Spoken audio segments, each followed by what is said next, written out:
Hello! And welcome to Filthy Nerds! 'Cause we're filthy. And we're nerds.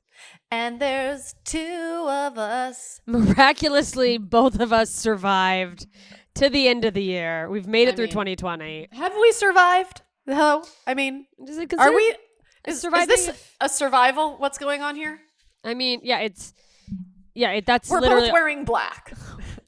Literally all we've done is survive. Lived? No. But we're shells of our former selves. Still here. Still, I mean, arguably we're both just turning into Voldemort of our own accord. Several bathroom appliances have become my own Horcruxes. I've just put pieces of my soul I through love turds. that I now know what a Horcrux is. Me too, because it's such a fun little thing. And that's what we're getting into this episode. Because I've wanted to be like, boo, you Horcrux for a long time, and it had no context, and now it kind of does. Now I know what you're talking about. Wait, I have a quick And now, question. if you're listening to this... I'll ask the Horcrux question later. I was going to ask the Horcrux question. If anyone is listening to this in lieu of watching the movies or reading the books, we will explain what a Horcrux is later, but you really, if anyone is doing that, you really shouldn't. You should read the books. Yeah, and read the books. Or watch. Don't use us as a... Imagine if this is someone's only source of the Harry Potter franchise. They just think there's cum everywhere. Like, what is they watch the movie and they're like, wait, this isn't a porn? That's crazy. Well, before we dig further into our chapters, it's the end of the year. This is our last episode. This is our last running of our mouths. Yeah. For 2020, before our year comes to a close, and... I don't know. Let's talk about. I don't know if we want to go too deep into the year, but year end, reflecting back. Reflecting. Let's start with January and February. How much hope I had for the year ahead. Oh, I was feeling good. I was like, you know what? This year's gonna be good. This year's gonna be great. Yeah, I was first weekend of the year headlining a club, which I think was my first time headlining.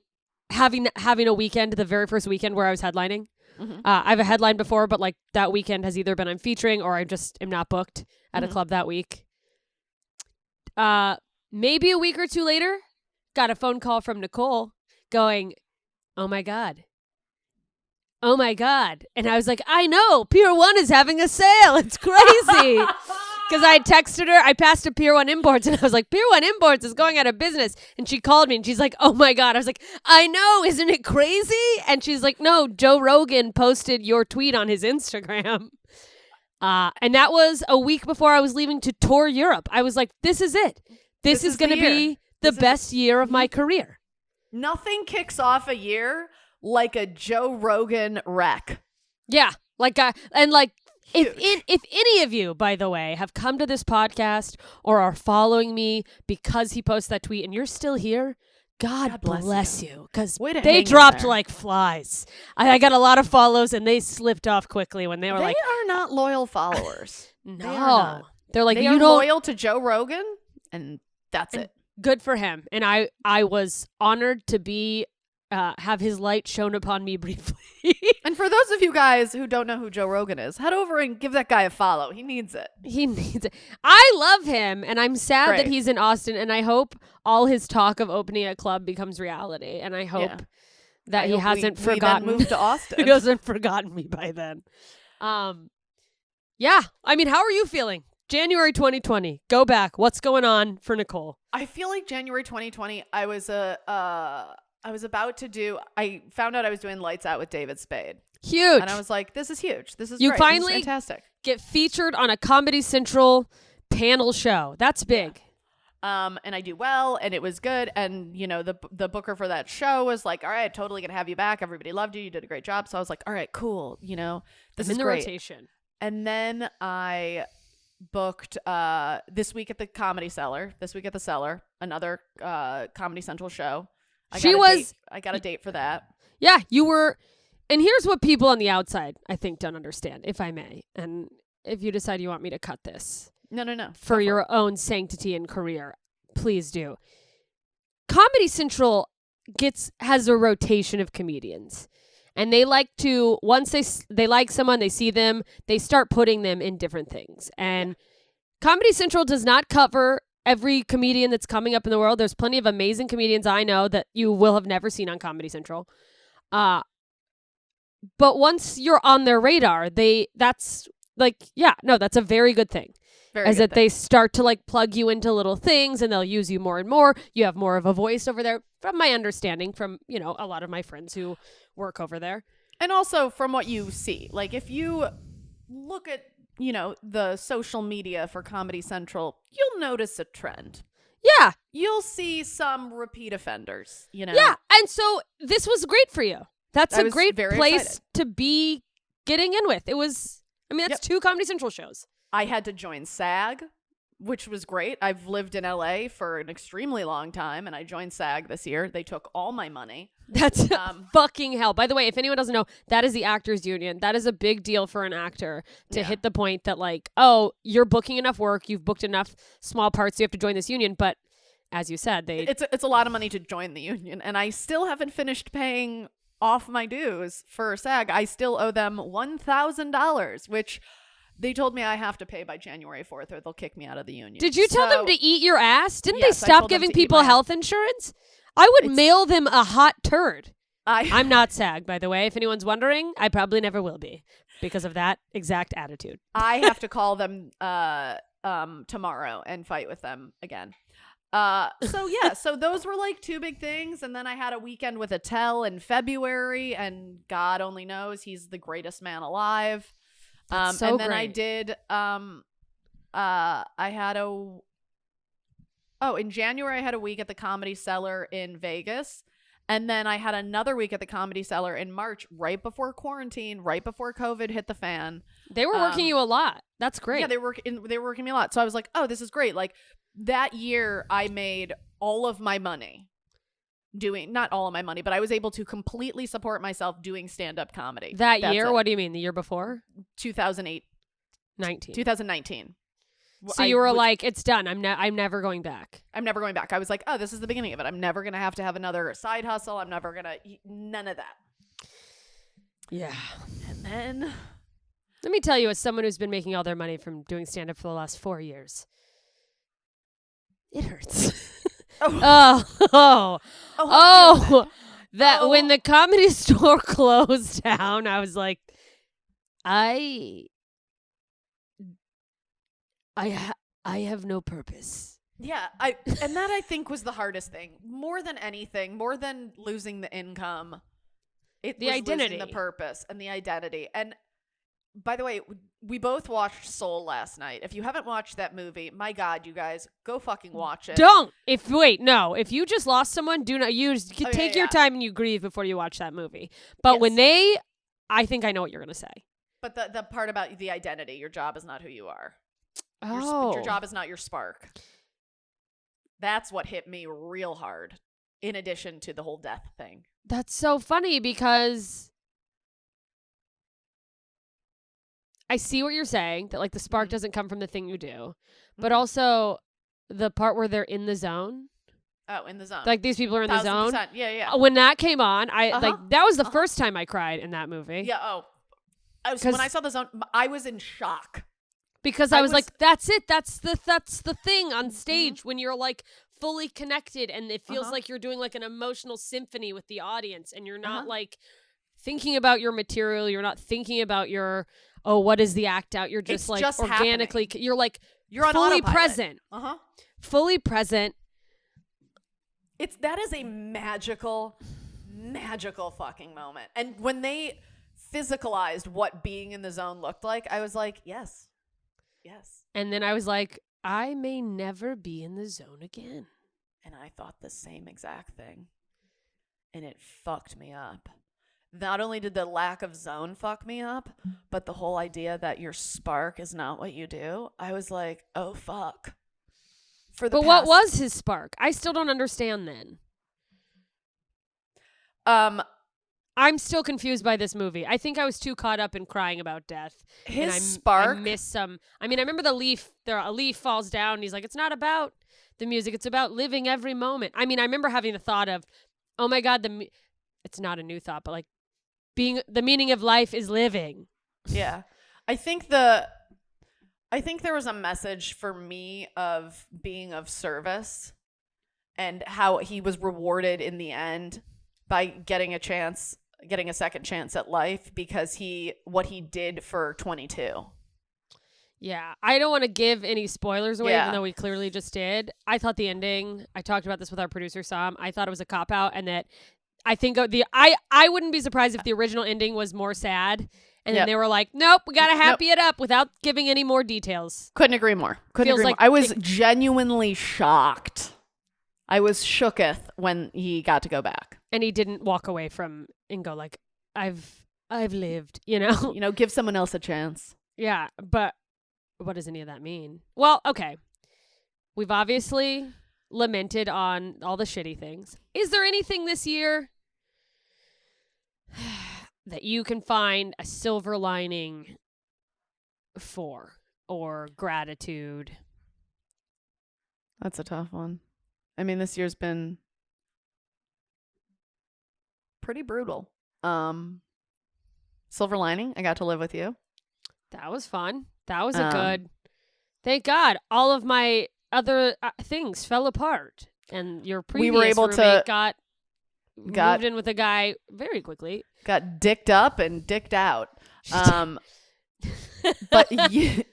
But you moved in, and we were able to like really fucking work on this podcast and make it something amazing. And dear God, if I didn't have you, this podcast, Harry Potter, this has been my spotlight. Yeah, it has given me something to look forward to.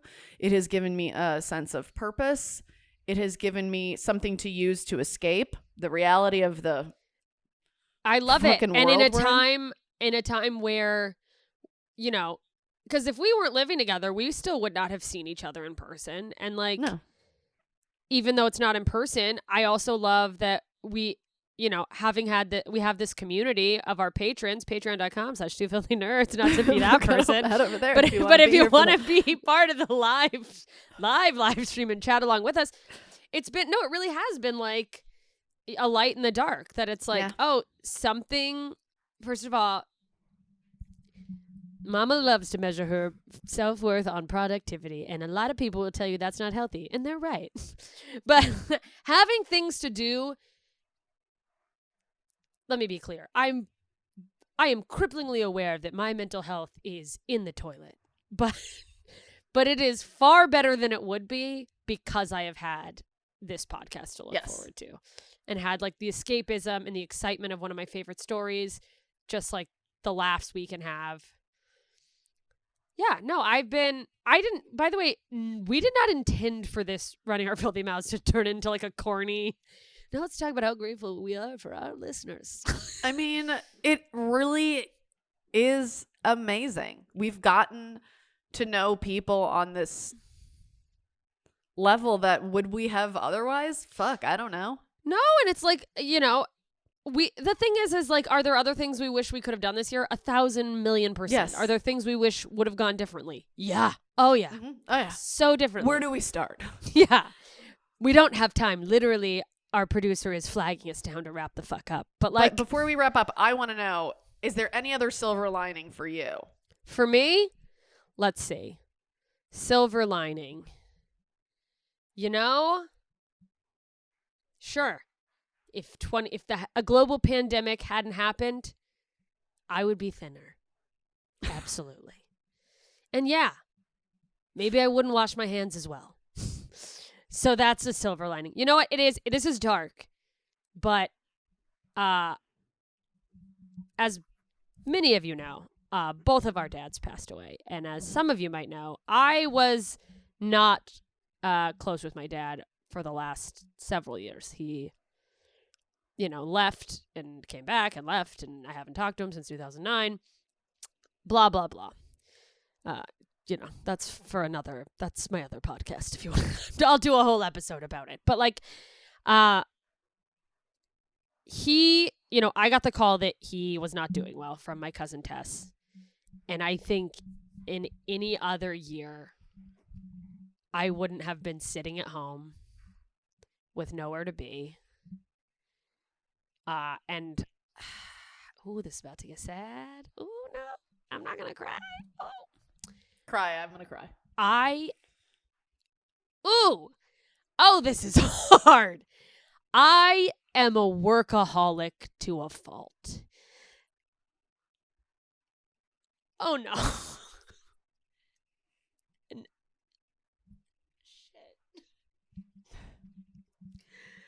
I think that Jesus Christ. Oh, I cannot wait to read the comments of the Comedy Store. People being like, look at this fucking sad bitch. That combined with all of the anger I had about how things were with my dad. I don't think I would have gone to see him in any other scenario. And having done that, having like lived through that experience, I'm so glad that I did. I know after being there and like getting a little bit of closure with him and being by his side when he, left to the great beyond, I wouldn't have wanted to miss that. So, as sad as it is, the whole, obviously the whole history, losing a parent is terrible. But in a year where a lot of people lost people and they weren't able to, like you look at COVID and there were hospitals where people weren't allowed to go see their loved ones, and their loved ones that had to, die alone.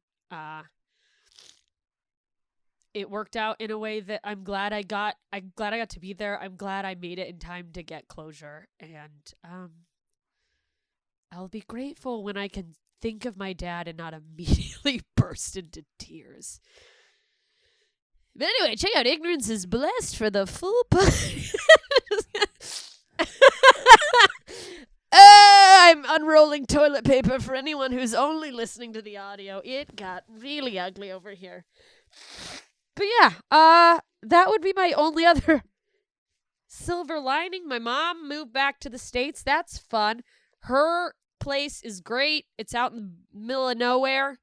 That's a fun getaway, except for, then I have to put up with my mom, but the sky is beautiful out there. Plus, I commented on how great it was, and she said I could have it when she dies. So, come on, COVID. I'm kidding. Anyway, before we wrap up and go to break, by the way, I just want you to know that was. I'm honored that Thanks, Sharon, my therapist, who took all of the Christmas season off, which feels like a bold move for a therapist. But she's like, the time people probably need me the most, I need to be there for myself. Yeah. This is and I think we can all learn something from Sharon, and it's okay to shut down and tell people you just don't fucking have room right now. You have to mourn your own losses. Yeah, I mean, this time of year is good for no one. No, it's a lot. But okay, before we go to break, I don't want to rush this, but we're rushing it. What are you looking forward to in 2021, or looking forward to leaving behind? What is the energy you hope to bring in for this new? Even though that's all, it's a date. Who cares? It's just another day. But whatever. I live life to the fullest. Live life to the fullest while staying home and covering your face as much as you can. Find new creative outlets. Apparently, find a new source of income. Find joy in everything you do. Yeah, just kind of let love in. Yeah. Also, yeah, and give it away. Let love in, and then give it away. Yeah, and I think we're all having to find some new income sources until stand-up's back to normal. And here's how I'm feeling about that is just try to enjoy the process of whatever that means. Like, yeah, did I set What about you? To be a full-time copywriter? Absolutely not. Did you get the job? No. Oh. What are you looking forward to? I haven't had my interview, to be fair, but my second interview. I'm looking forward to, letting love in, leaning into the things that bring me joy, and also I'm going to do more exploration of the non-comedy things that pique my interest. I took a full course in cognitive behavioral therapy. I'm learning about neurolinguistic programming, and I'm like, you know what? Maybe there's something there. I don't know. Maybe there's... Yeah. Am I going to go to school and get a degree? No, I'm poor and far too frazzled. But I don't know. Am I going to become a professional painter? Absolutely. I wish I had your confidence. All right. To more confidence. I hope we all have Nicole's confidence in her painting in the things that we do. By the way, when you get home and you see all the paintings, you're going to be like, why do you have the confidence that you have? I've seen your Instagram stories. All right, we're taking a break. Nicole's going to punch me through the screen. We'll be right back. Bye. I've seen your Instagram stories. It's not good. No, they're great. All right, we're back. Chapter 22, After the Burial. When we last left off, we saw Tonks allegedly looking for Dumbledore up by the 7th floor. Moaning Myrtle had been like, there's a boy crying in the bathroom. Anyway, we're back. And someone delivers a letter to Harry. He's thinking it's a Dumbledore meeting time, but he's like, he's not back yet. It makes no sense. Alas, it's not. It is a letter from our dear friend Hagrid. I love how they're like, it's a tear-stained letter. I'm like, how emo is Hagrid that he's like writing a letter? Do you think he intentionally cried on it and just like shook his tears off on it? He was like, this will give the effect. No, you psychopath! What is wrong with you? I don't know. No, he was a real man feeling feelings. Oh you my lunatic. God! If you ever send me something tear stained, I'm gonna be like, that conniving fucking that manipulative sociopath. No, I think Hagrid was trying to write it. He started bawling. Hagrid's a sensitive guy. We've seen him cry before. Yeah. He's emo. He's emo. A big old bitch. And he cried on the letter. By the way, I hope they show this in the movie. Just Hagrid weeping on a letter. Aragog. Aragog died, you guys. Big upset for literally only Hagrid. Aragog is dead. And Hagrid's like, you guys, can you come help me bury my friend? And it's like, no, you psycho. None of us care about your dumb spider. Yeah, also that he knows everything that's going on, but he's so overcome with grief that he can't think about the fact that that is against the rules. It's extremely dangerous. Yeah, he's like, put on your cloak, come on down. Yeah, and he's like, you've got the invisibility cloak, and it's like, sorry, aren't you a teacher? These are moments where I'm like, Hagrid kind of sucks sometimes. I mean, I think really it's a reflection of what grief does to us. You know? Truly.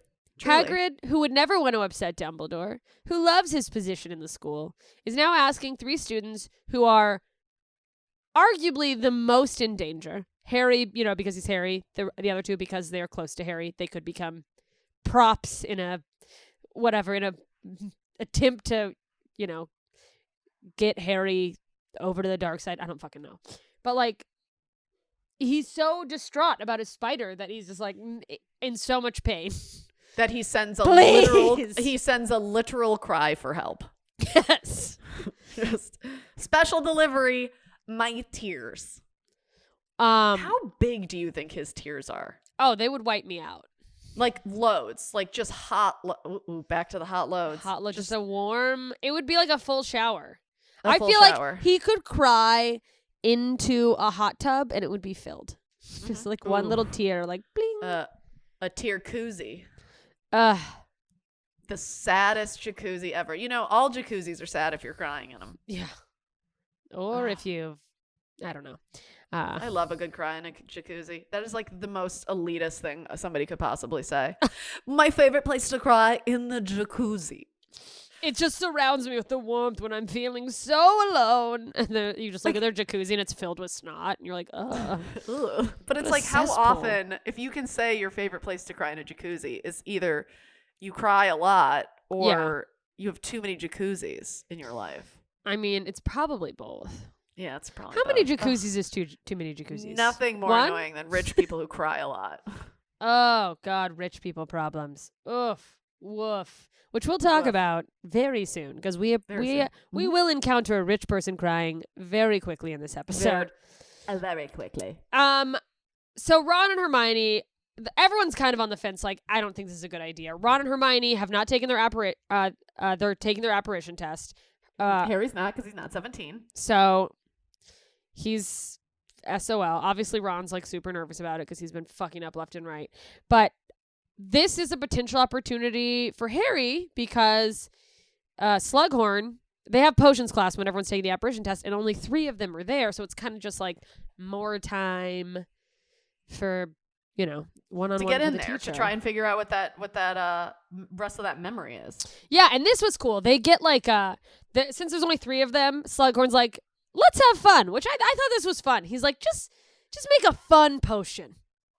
Make me I remember no, keep going. No, go. You remember memories. It was like this in high school on SATs. Like when some people you were in a class and some people were taking SATs and some people weren't. And the teacher was like, let's get crazy today because half of the class isn't here. Whoa, I thought I took SATs on the weekend. Yeah. I think I did. Damn. We didn't get no breaks. I mean, our classes were much dumber in general, I'm sure, than the school you went to. But yeah, this felt like substitute movie day, but like times 10. And I like the idea that Harry had of like, he finds a potion that makes you feel euphoric. So he's like, oh, okay, I'll just give Slughorn Molly. And then he'll be so excited to tell me the memory. Like, that's what he's doing. Like, you are trying to drug your teacher. And it's really nice to have a change of pace of a student drugging a teacher instead of a teacher Are teachers drugging students, or they're just coercing them with their beautiful bodies? No, they just use their power and influence. Imagine thinking that your like history teacher has power and influence. You're like, oh yeah, Mr. Smith. Who was your history teacher? Mr. Corwin. That was my history teacher. Mine was Miss Benson. She was nice, but she made us do a lot of reenactments, and I was like, okay, I think we understand the Constitution enough. Like, if we had done a few less forefather reenactments and maybe a little more like Black history, I would have come out a more well-rounded person. I mean, you were in high school in Alaska. Black history isn't like a big ticket lesson up there. No, they're like, well, we didn't do it. We weren't even a state when there were slaves. No involvement. Okay. We were up here oppressing the natives. Inuits. Yeah. For 2 cents an acre. That's what Alaska was purchased for, in case anyone doesn't know. 2 cents an acre from the Russians. I didn't know that. That's crazy. It's so funny that it doesn't impress me because it's such a repeated fact up there. And it's like, yeah, who cares? But no, it's what a steal. Speaking of steals. Who did they buy it from? Like, who got the check? Russia. To Russia. I don't know. Russia owned with it. love. But also, did Russia own it, or was Russia like, oh, hey, we own that, so you got to pay us if you want to own it? We can see it from here. So I don't understand. You know what? The logistics of Alaska, I'll never totally understand it. It's gigantic. Why didn't Canada get it? Why didn't Canada want it? Well, if you've been to Alaska and met Alaskans, you would know. Okay. They're like, you know what? We're good. We can stop at the Yukon. We've had enough. Because we're an interesting breed. You are an interesting breed. I don't think you're representative of usual Alaskans. I got to be honest. I love you seem that a little you think unhinged. That. Anyhow, I am the most hinged person to ever come out of Alaska. Oh, okay. So Harry goes back to the common room and he discovers Hermione, of course, passed her apparition test. And Ron did not, because he left an eyebrow behind. Yeah, he almost got away with it. Fucking, that sucks. That's like you almost passed your driver's test, and then you pull in and you like hit the little curb thing or something, and they're like, nope. Negatory. By the way, I love that that's how serious the apparition test is you've got to get it 100% or you don't pass, period. Absolutely. And by the way, in case we weren't clear, Harry made a great batch of Molly Slughorn did not try it. He was not interested. He's like, Professor, don't you want to try my potion? And he just skedoodled out. Yeah, Slughorn every day after class with Harry is like, I got to beat feet before this guy tries to get into my pants. He's probably getting the most exercise he's ever gotten. His cardio, of him just like shuffling out. It sounds like he's a real fucking, Slughorn. Slughorn. I said, I have another class to get to. I gotta get to lunch. I said, no memories, boy. No memories, boy. So they're all trying to strategize, like, what the fuck do I do? That didn't work. We need to get this shit done. Hermione's trying to, like, come up with ideas. And Ron, actually, by the way, Nicole, I just want you to let that sink in. I was shooketh that Ron had the best idea. Yeah. Why don't you drink Felix Felicis? I did also like him going. In all honesty, go ahead. I don't think he would have thought of that if had Harry not tried it on him. But keep going. Well, that was what's so funny to me. And you're like, you're so confident when you take it. It's nothing can go wrong. And they're like, Ron, you didn't take it. And he's like, well, I thought I did, and that's the same thing. Which it is honestly social commentary on the placebo effect and the fact that Pfizer's trying to poison all of us with these. Never mind. I'm not going to get into a rant about my UTI last week. I took the wrong medication for my UTI, and then the next day I felt better. How did you get the wrong medication? Wait, what was the medication? What was the medication for? Normally, it was a respiratory medication that I had gotten because I was having trouble breathing. So I got a respiratory medication, and I was taking that, and I was like, does this treat yeast infections or UTIs? Like, how is this helping me at all? Sometimes things have... And then I stopped taking it. And then now you're in pain. And then I came back. Sometimes they have unintentional effects. The hydrochloroquine is what I was prescribed to up until 2018 when I quit taking it because it was hurting my bones. And that was for rheumatoid arthritis. And people said that it'll get rid of the disease. It didn't, or whatever, but that was a thing for a minute. Okay. This was interesting to me. So Harry drinks the potion. Yes. He's like, let's do it. I didn't realize that this is how the potion worked. I didn't realize that he would drink the potion and be like, aha. Me neither. That was cool. I know what to do. That you have like intuition about like what will be the right thing to do. Because he gets this idea of like, you know what? I really need to go to Hagrid's. I can just, something's telling me that's the place to be. And he's like, I'm out of here. Yeah. And of course, Ron and Hermione are like, no, that's not. Yeah. What are you doing? He runs into Slughorn. You're right. Sorry, I cut you off. Yeah, no. Well, runs into Slughorn. And at that point, he's like, hey, I'm going to go bury Aragog. This giant spider. And then Slughorn realizes that Aragog's venom is worth just a truckload of galleons. Like, he's like, it's probably still good if he just died. Like, he gets full dollar signs in his eyes. This greedy fuck. This is what I don't know how to feel about Slughorn. Is he a bad guy? In this moment, I'm like, ooh, he's a scumbag. But then in other moments, I'm like, or is he just like an opportunist? Like, is he just a guy who like wants money and fame real bad? I guess that makes you a horrible person. Yeah, it does make you a horrible person, Nicole. Okay. To want money or fame. Well...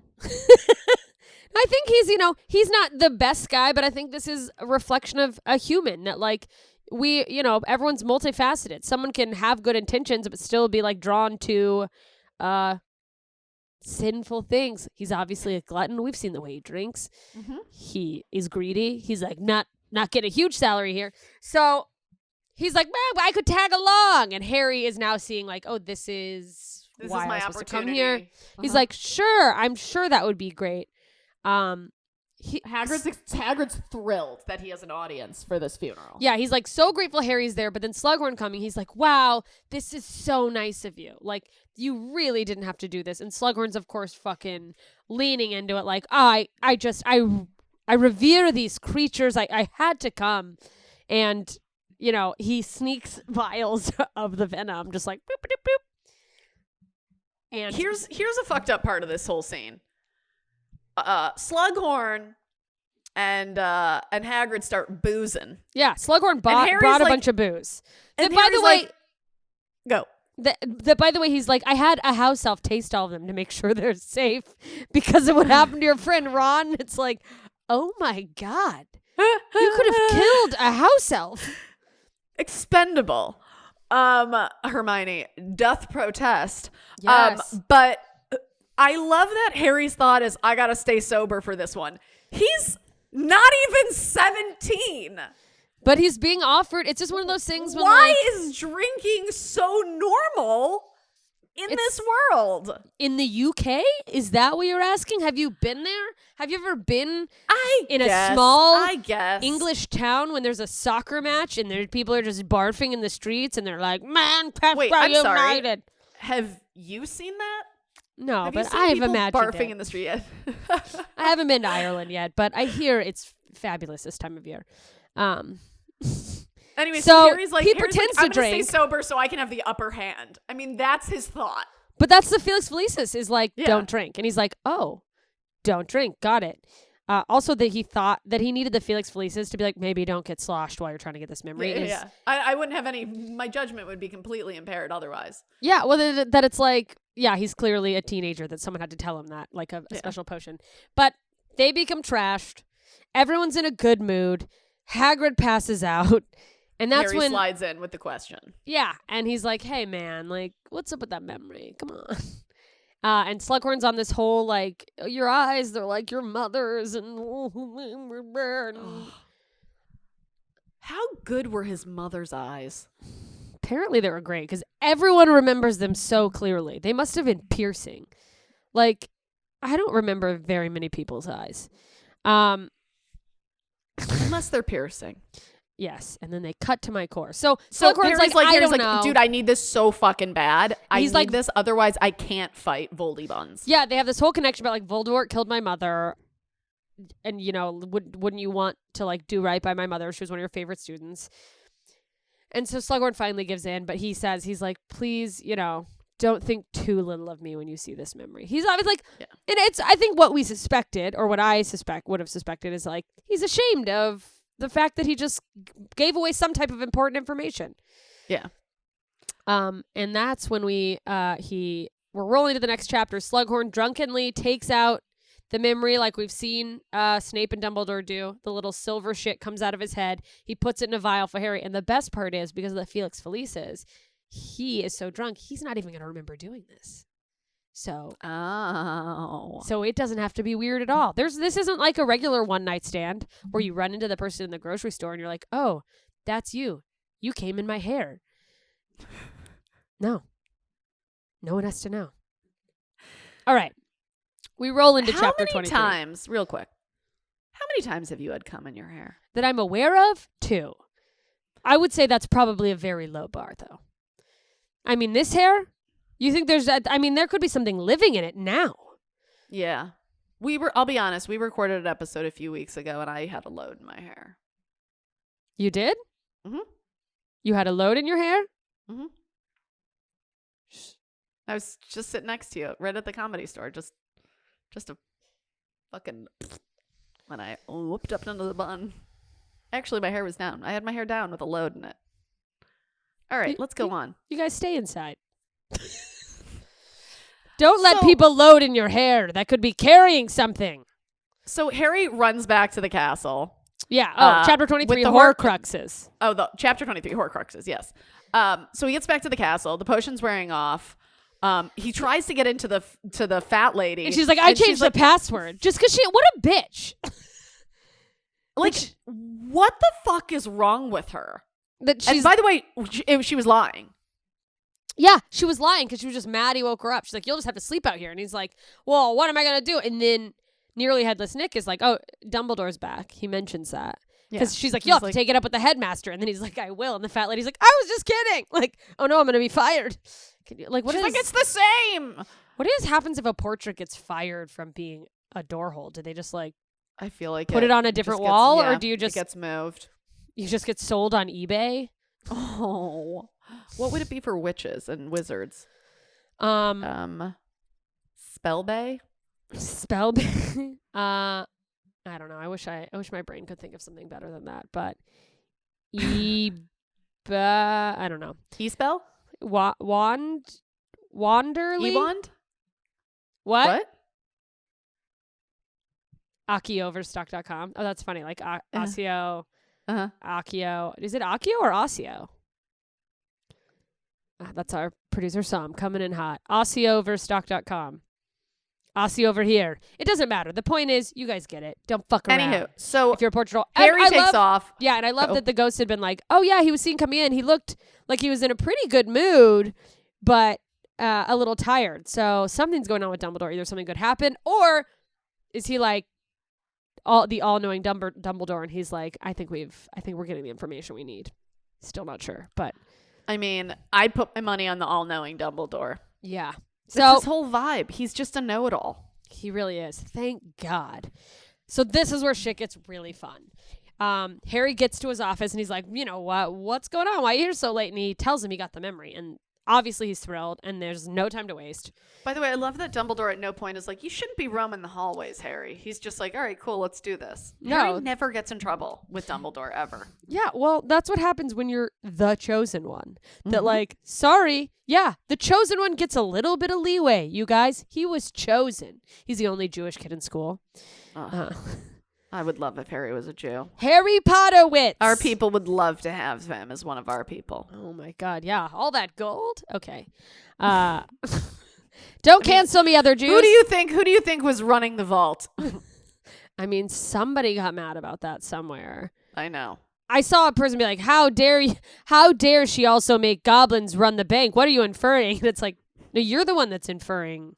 Yeah. By seeing goblins and thinking of Jews. Like, what? Yeah. You're the bad one. You anti-Semite. And again, it goes back to my theory that everyone's anti-Semitic.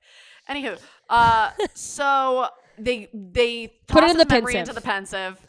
Dive in like the huge. They're back at that scene that they saw before in the messed up memory. Slughorn's holding court over the same gathering of students. We see Voldemort. All the other students are revering, they're just revering. Paul Revere. Everyone, and they even notice it. Harry even notices that there's some kids older, but they still seem to look like him. And the first thing I noticed different was when everyone was in there, and Slughorn talks about, oh, you're going to be so great. I wouldn't be surprised if you're in the ministry within 20 years, 15 if you keep bringing me these pineapple things, which if you remember the original memory, it just goes foggy and he's like, you'll go wrong, boy, mark my words, which is like, that's what you did to cover it up. You just... Oh, I didn't remember that. Yeah, it was like they were all, laughing and stuff, and then apropos of nothing. Modified it. So apropos of nothing, Slughorn's like, you'll go, as if he's like, I knew all along. I would never have given him information. But, so everyone leaves. Voldemort's, loitering around. And Voldemort sticks around, and he's like, hey, what's a Horcrux? Yeah, very innocent, though. Very, charming. I love how it's written that Harry notices. He's like, oh, I know, I can see what it looks like when someone's trying to get information and pretend it's not a big deal because I've had to be that person. And, he asks, he's like, oh, it's just a thing I came across. I was just curious. Like, could you tell me what a Horcrux is? A Horcrux is, of course, an object in which a person has concealed part of their soul. So that's what we learn. And Voldemort's very interested in this. He's very curious about how it's made, but playing it very I just figure if anyone knew, you would know. That's kind of crazy, right? I feel like it's also this element of flattery that Voldemort understands how to manipulate. Oh, you're so all-knowing, and knowing that that's one of, I feel a weakness of Slughorn's, as he just loves acknowledgement and oh, I'm so smart, I know these things. Oh yeah, I mean his need for people to love him and to be in the mix is such a weakness. Same as me. In this instance, it's oh, that is how you manipulate the person, just to go, you're so talented. And so I would love to know I would love to know just this little simple thing, because, it's really not so simple, but it's probably simple to you because you're so smart. You're so smart. So he's like, how is one made? And Slughorn kind of explains it, that you have to split your soul and you hide part of it in an object outside of your body. Then even if your body's attacked and destroyed, you can't die because part of your soul is in this Horcrux. And Slughorn tells him, to split your soul, you have to do something very dark, very evil.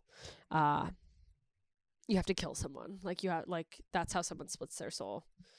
And Voldemort is getting real twinkly eyed. Yeah, he's like, oh really my light God, you're telling me I get to do what I already do? I don't know if he was. I guess he had already killed people at that point. He's got the ring on. Yeah. So he's like, I mean, arguably, he's like, oh, good. I already have one ready to go in the bag. Yeah. I'm in a Horcrux right now. Yeah. He gets real weird. He starts asking, like, but, like, would be someone be even more powerful if, like, they split their soul into more parts? Like, I don't know, like. I mean, this was a moment where I was like, wow, Voldemort really is fucking brilliant.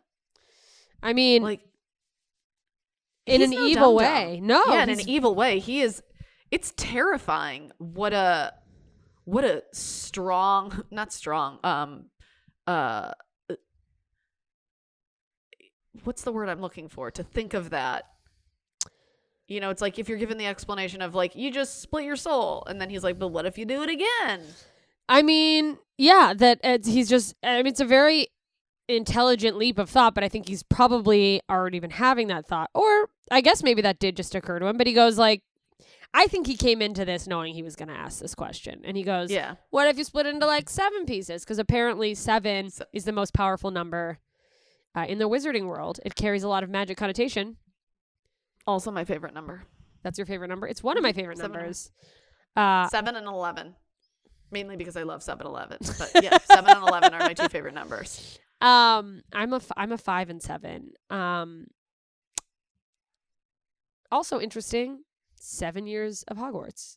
So I wonder if that was intentional when they set up the school. Oh, interesting. They're like, 7, it's the most powerful number. I don't know. But Slughorn is really freaked out by it. Like, he's like, yeah, you'd have to kill more people. You wouldn't want to kill, like, more people. He's like, yeah, I guess, like, technically, but this is all theoretical, right? Then you're a mass murderer. Yeah, you killed a whole mass of people at a very small Catholic church.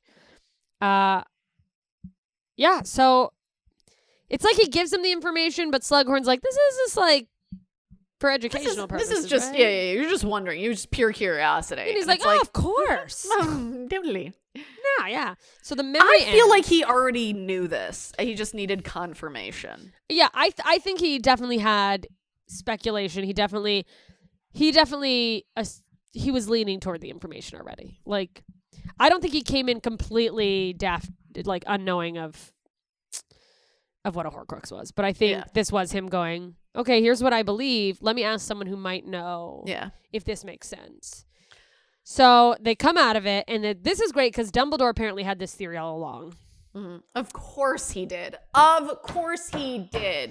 Dumbledore knows fucking everything. I don't even know why he needed this memory to know that. I mean, I think he just wanted... it's the same reason... Well, it's the same reason Voldemort probably went to Slughorn. It's like, yeah, I know, but I want confirmation. It's like, I want to hear someone else say the thing that I'm assuming. And he got to go, okay, so at the very least, he knows what a Horcrux is. And he had the idea, like, what I'm thinking, he has thought too. So it adds up. I mean, we find out that one of the Horcruxes was Tom Riddle's diary. Yeah. And we already know that that's been destroyed. So for me, I'm like, well, why wouldn't Dumbledore just be like, yeah. Well, that's... If when the thing with Harry Potter, when he tried to make Harry and then it backfired, and when, I'm losing this. When he Avada Kedavra Harry, and then it came back at him, and it almost destroyed him, but it didn't destroy him. It didn't destroy him because there was a Horcrux of him that still existed. Well, he had several Horcruxes. Oh, no. No, but at that you point, I I would would have have assumed that he had more than one if he didn't die. Then, well, yeah, actually, you could assume that's why he didn't die. But like, because at this point, he probably had already made at least the diary Horcrux was probably because we don't. So, do you think he made more Horcruxes after the diary situation? Well, that's what Dumbledore's theory is that he has 7 Horcruxes. Or his soul split into 7 parts. Because I think that was the argument of like, so there's 7 objects. And he's like, no, it's split into 7 parts, which means there's 6 objects. And then he's the 7th part. Uh-huh. And they talk about like, Harry's like, does he know? Like, can he feel it? when you destroy a Horcrux. And Dumbledore's theory is that no, because he's so split apart and so like dark and evil, he's not doing his yoga. He's not in tune with his body. Not at all. He does not listen to his body. He's not doing a 12-step program. He is not in touch with himself. No, and we find out Dumbledore says the ring is another one he destroyed. So he talks about like he confirms like that's what's up with his hand. If Snape hadn't been there to give him the right potions and stuff right away, he probably would have died. And so they, Harry does the basic math and he's like, all right, so that means there's 4 Horcruxes that we have to destroy before we can destroy Voldemort. And then they start speculating, like, what could the Horcruxes be?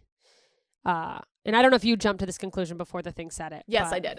I was immediately like, oh, all of those important objects. The Hufflepuff cuff, Slytherin locket, whatever the Gryffindor or Ravenclaw objects are. But I did not suspect Nagini. When he brought up Nagini, I was like, oh, okay, well, that makes sense. So you assumed... Because we saw the Hufflepuff and the locket, you assumed what Dumbledore said. It was like he probably wanted things of like stature, so he probably would have tried to get a Ravenclaw or Gryffindor. Because we know he likes trophies, and that makes sense that he would put himself inside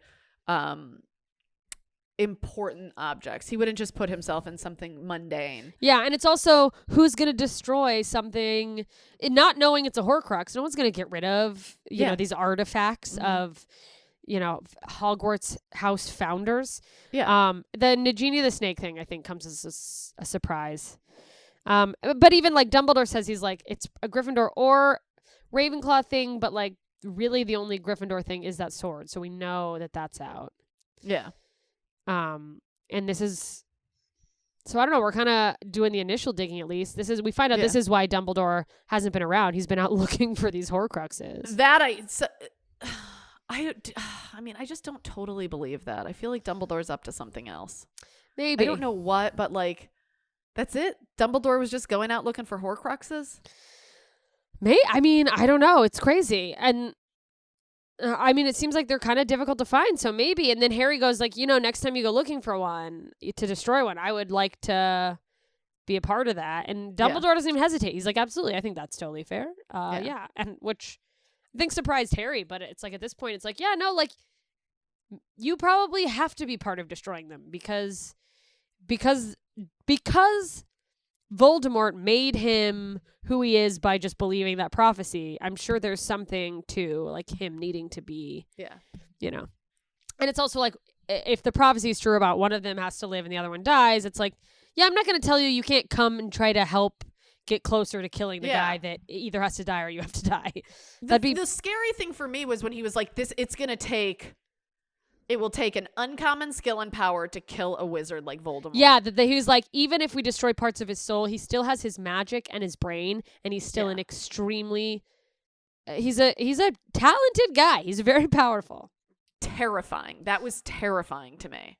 Because all this time I'm thinking Harry has it. This is gonna be an easy kill for Harry because he's Harry. But even Harry's like, I don't have that. I'm not uncommon. Like Harry's like thinking about his classes and he's like, I don't exceed expectations in anything except Defense Against the Dark Arts, literally his OWL grade.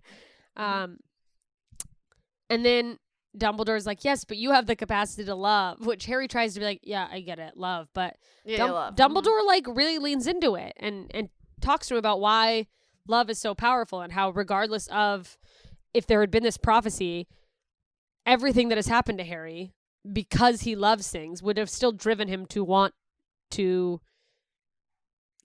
kill Dumbledore. Jesus, I just pulled a Nicole. Oh, I'm slipping. You are slipping. Shouldn't have cried in the first portion of the show. And I'm the one with COVID brain. Now you just have my usual brain, which doesn't work. So anyways... Yeah, Dumbledore basically tells him, like, the prophecy of the Chosen One is only the prophecy because Dumbledore gave it power, which I think this is a nice life lesson for all of us, is that, like, you don't have to give power to every thought that crosses your mind. Yeah. Dumbledore did. Power to every thought and every word. Because, Jesus, I did it again. Because Voldemort went after Harry after hearing the prophecy, he created Harry by killing Harry's mom, by killing Harry's family. He made Harry hate him. You know what I mean? Yeah. Mm-hmm. And Dumbledore emphasizes that, like, you don't have to believe the prophecy. Even if you didn't, you would still want to defeat him. Like, and Harry realizes that. He's like, prophecy aside, like, you killed my mother. You took Sirius Black away from me. You've made all of this trouble for me. Yeah. And I thought this analogy was great. Before we go to break really quick. Sorry, I'm rambling all over you, Nicole. Jump in at any point. Okay. But it's okay. I like that Harry realizes after this conversation that his journey to killing Voldemort is a choice. That analogy that, like, you can either be dragged into the arena or you can walk confidently in there. And, like, how some people would argue there's not a difference. There's a giant monster in there that's going to kill you. But him having that revelation is like, oh, that's a huge difference. Me going, I am choosing to actively engage in this quest gives you so much more power than you being like, the energy of choice it's like you're empowering yourself. You're not the victim of a circumstance. You're walking into something willingly, and it's going to be hard no matter what, but as long as you've made that choice, that gives you power. Absolutely. That's why men want to take away our choice to do what we want with our body. No. God, don't forget to donate to Planned Parenthood. If you want to come in, somebody Planned Parenthood, give money to Planned Parenthood. Men in Congress. Okay. Our male homosexual producer is making us wrap up on this because vaginas gross him out. Okay. I'm just kidding, but we'll be right back. All right, we're back. Chapter 24. Sectum Sempra. When I saw the name of this chapter, I was like, Sectum which we already know. We've seen that in the column of his book, Sectum Sempra, for enemies. That's all we knew. But what were you thinking, really quick? What were you thinking when you saw this title? I fully forgot that was the thing. I was like, Sectum Sempra. Oh, you were just making noises. You're like, yeah, I was like, that's just some of the words, very nonsensical. We know this. Wizarding gobbledygook. Okay, but so the opening of this is very thrilling news to me. Ron and Lavender break up. Finally. And so do Ginny and Dean. Ron was a coward. Lavender finally pulled the plug. But Ginny and Dean, finally over. Katie gets back to Hogwarts. Doesn't remember a thing. And everybody's like, what? Are you sure? Like, what happened? She's like, I don't fucking know. She's like, I remember going into the bathroom, and then now I'm here. That's it. Like, I woke up and she remembered a woman or something. No. She went into the woman's bathroom. Oh, for some reason I'm thinking of something. I'm thinking of Moaning Myrtle bathroom. Oh, that's so funny. Final Quidditch match of the year. Everyone's getting excited because there's still a shot. They still have a shot that they could win the cup. It's not a guarantee, but there's time. Harry's continuing to obsess over the Marauders map, looking for Malfoy. He sees Malfoy in a bathroom with Moaning Myrtle. Yeah. So obviously he's like, oh my God. This confirmed my theory earlier because I thought it would be him in the bathroom. Crying like a bitch. You did say that in the last episode. You're like, I bet it's Malfoy. Speaking of, to circle back when we talked earlier about rich people crying, here we are. We are. So he's like, poor rich boy who lost his daddy to the dark side. Yeah. Harry tries to snoop in. He's overhearing them. Malfoy is sobbing and he's like, he says like weird shit. He's like, he told me I had to do it, and if he doesn't, I'm running out of time, and it's not working, and he's gonna kill me, and I can't do it. I could not decide if he was being manipulative or not. I can't figure out if he's manipulating Myrtle, or maybe she caught him doing something earlier. I don't know. And then he was just like, and like is like making up this whole lie to her so she doesn't say anything. But he's continuing to go in there and cry. But maybe it's a big lie that he has to keep covering. I don't know. I don't know. I don't know how I feel about this. Harry, he sees Harry in the mirror. There's a lot of back and forth jinx. And then Harry remembers the spell that he read in the Half-Blood Prince for enemies. And he goes, Sectum Sempra. But before we get into this was right milliseconds after Malfoy had tried to do the Cruciatus curse on him. So yeah, lest we think Malfoy is an innocent party here, he tried an unforgivable curse, didn't work, and then Sectum Sempra. Holy shit! It covers him in slashes, like he's bleeding everywhere. I lived for this. It's like it ripped him apart. It was so good. You that little fuck boy. There's blood everywhere. Myrtle is screaming. You know what? I prefer Myrtle screaming instead of crying. Honestly, it's a nice change of pace for Myrtle. Little mix up. That's true, but it's just going to cause more crying in the long run because it's residual trauma of her possible lover boy. We don't know what she thinks of Malfoy at this point. Just that she feels connected to him. I think she just likes bad boys. You know, she sees Harry as a bad boy. She sees Malfoy. This guy crying as a bad boy. But you know, it's like he's in bed with the devil.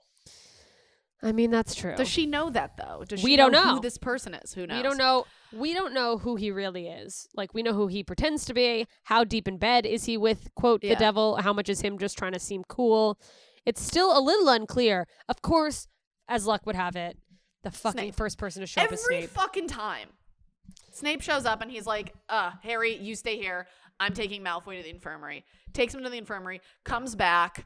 We learn Harry has used a little bit of dark magic. The Sectum Sempra. I think that was very obvious. But like, slashing somebody, not light magic. But Snape's like, how did you learn a spell like that? And Harry's like, I read it in a book somewhere. I don't remember. It was in the library. And he's like, bring me all your school books. So I don't know if he's thinking shit gonna hit the fan. Maybe this library book is in Harry's bag and there's no time for him to get rid of it. Maybe he has notes written in who knows? But he's like, I want to see all your school books. Which, as we know, he swaps books. Very, very smart. Swaps books with Ron. With Ron. And he brings that book to Snape, and Snape's like, "This isn't your book. I don't believe this." Yeah, he's like, "This is your book," which is like weird. I don't know why he wouldn't think it was his book. I don't know. Well, because there's also, it alludes to occlumency in the book. Harry's like, oh no, he's going to try to read my brain. Oh. But I can't shut it off. Oh no. And he's like, immediately, of course, the first thing he thinks of is that book. And that's when Snape goes, bring me your books. Yeah. So, he probably just got into Harry's brain. Yeah. And Snape's like, well, fuck you, detention every Saturday, which means no Quidditch for Harry. He can't make the final match, which sucks. Obviously, no one's happy about that. Ginny has to replace him as Seeker. Dean will be covering for Ginny, which means like he's like, no, they're gonna fucking get back together. So goes to detention. He's in there. He can't tell what's happening. He can't tell if they're winning or losing during the Quidditch game. And by the way, just to reiterate how serious of a spell this was of Malfoy, we all know that McGonagall is diehard Quidditch. Like, she got him on the team. She's pulled some favors for him. Even McGonagall was like, yeah, no, you deserve the punishment you got. Yeah. You're lucky that he didn't expel you. And also, Harry, by the way, it's in some point in the course of this, finally got the room of requirements to open because he hid his book. He's like, I need somewhere to hide my book. Oh. Do you remember that? Yeah, I remember that. And he hid the book in there. Yeah, he finds, by the way, some theater-sized room where people have hidden things over the years, which to me is so funny. I can't remember. Did Harry? Oh, fuck. What was I just gonna ask? Fuck, forget it. I can't remember. There was something I wanted to ask you if Harry. Fuck. Oh, did Harry at any point say to Snape or McGonagall that Malfoy tried using an unforgivable curse? I don't think he did. He told his friends that. From when I read, it sounds like he told Ron and Hermione. Yeah. Because Ginny gets a fucking attitude with Hermione because Hermione's like, well, you shouldn't have been reading that book. And Ginny's like, he tried to do the Cruciatus curse on him. Hermione, lay off. Yeah, and that to me is like, why didn't Harry say something about that? I think he was in shock. I think he was like, oh, I thought this would be like the leg thingy where he goes up in the air. I didn't think it would be that bad. And it's interesting, there's a room full of crazy things, other books that people have tried to put away, like weird cursed things like frisbees with fangs and shit, that the vanishing cabinet they put the one guy in that fucking year and he just got lost. And in detention, Snape has him sorting through all of the files of people getting in trouble, and it's all like ones of like Sirius and his dad, like, oh, they did a spell on this person, they fucking did that, they did this, just to be like, no, you can see like what a great guy your dad was. Remember that? Anyway, that for me is, I think the whole root of every single issue Snape has with Harry is Snape's just he got bullied and he can't so let it bad, go. And he can't let it go. And it's just like, bro, why didn't you become a stand-up comedian? Yeah. You know? Do something with that anger. Getting bullied that much, yeah, you belong at the Comedy Store. Yeah. You absolutely belong at the Comedy Store, drinking too much with Red Band and the crew. In that back bar. Then going way too far with a weird like murder rape joke, and people are like, why does he do those jokes? Yeah. It's too much. That's your wheelhouse. And then the chapter ends with Gryffindor won. So Harry didn't know. You couldn't hear a thing in the dungeon. He gets back to the Gryffindor common room. He's trying to hear, like, are they celebrating? Because usually they're either celebrating or commiserating. Can't hear a fucking thing. Does the password. Door flies open. Woo! Gryffindor. They won. They won 400 to something. They won by the amount of points they needed.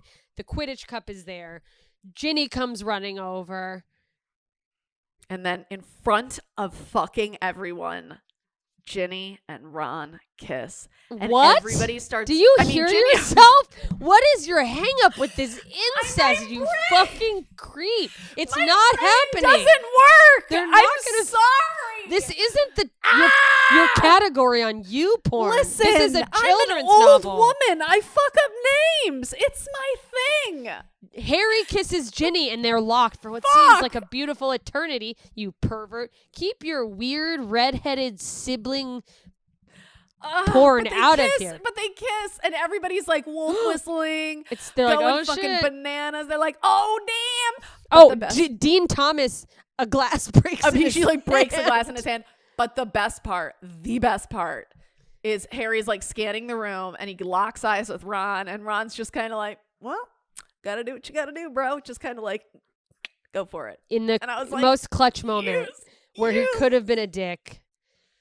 I think there's also that is the only moment so far in this whole fucking book that I have just fallen in love with Ron. Even when he came up with the Felix Felicis, you are insufferable. This was his best moment. This was his numero uno moment. Oh, for God's sake. I mean, it's a good moment. Listen, you guys, we got to get out of here. We will be back with more. You're going to get the next 3 chapters on Saturday. Find us on Patreon. Patreon.com/2filthynerds. You will have missed it by the time this chapter comes out, but we're about to do a live reading of chapter 25 through 27. And that's the thing we do. We do movie watches, we do live reads, and you can be in the chat while we're recording live if you join our Patreon, and you get entered for cool grand prize giveaways and other cool stuff coming down the pipeline. Patrons will be the only ones voting on what our next series will be. So get over there, and thank you to everyone following us on social media at 2filthynerds. If you're not already, do that, and please stop what you're doing and go leave a rating and a review and subscribe to us wherever you listen to podcasts. Until next time. Bye.